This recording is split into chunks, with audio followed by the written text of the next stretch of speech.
The Georgia Farm Bureau's Young Farmer and Rancher program is designed to develop the next generation of ag leaders in the state, which is why every year they travel to the nation's capital to meet with lawmakers to discuss issues that are important to them and put a face to the Georgia ag industry. The face-to-face meeting is just as important as a million emails. When you have a face-to-face visit, they put a face to the product, they put a face to the farm, to the dirt. So it's important for them to see the effects it has on the livelihood of a person that's farming. The trip couldn't have come at a better time, as there are a number of issues that lawmakers are trying to resolve on Capitol Hill that affect the Georgia ag industry. But the most important right now is disaster funding. We've got a number of other issues on our issue sheets, but all of the energy and the focus right now on the Hill with our delegation is on disaster funding. They're going to have to get that done before they can shift focus to anything else. It's kind of clogging up the legislative wheels right now. So I think that's probably the biggest. During the office visits with lawmakers, you can bet that disaster funding was the main topic. And you can also bet that it was led by Preston Jimerson, a farmer in southwest Georgia that suffered devastating losses during Hurricane Michael. He, like most farmers in that area, need help and need it as fast as possible. Since the hurricane,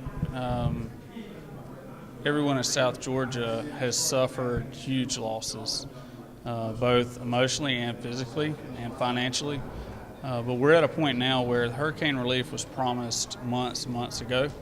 Since then, we've all made promises to bankers, to employees, and to ourselves that we would be able to overcome it and that the financial services and aid was coming. We're now at a point where if financial aid does not come very soon, you will see widespread bankruptcies and failures in the farm level in our state. After the meetings with the congressman, Preston, along with the rest of the group, feels confident that lawmakers are working their hardest to bring help back to Georgia. It was very reassuring to know that this isn't something they have forgot about. That's the way we feel in Southwest Georgia, is that maybe we have been forgot about. But you come here and get reassured that that in fact is not the case. They are still fighting just as hard as they always have. And we finally got to a point where it seems we may be gaining traction. And that confidence isn't misguided, as Congressman Austin Scott says that disaster funding isn't looking like it's too far away at this point. I'm disappointed that it's taken this long.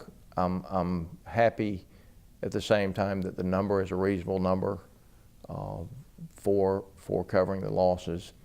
And I'm hopeful that certainly before the Easter, the 2-week Easter recess, that we would have a bill signed and hopefully within a couple of weeks then, 4 to 6 weeks at the outside, have money actually making its way to the producers. Reporting in Washington for the Farm Monitor, I'm John Holcomb.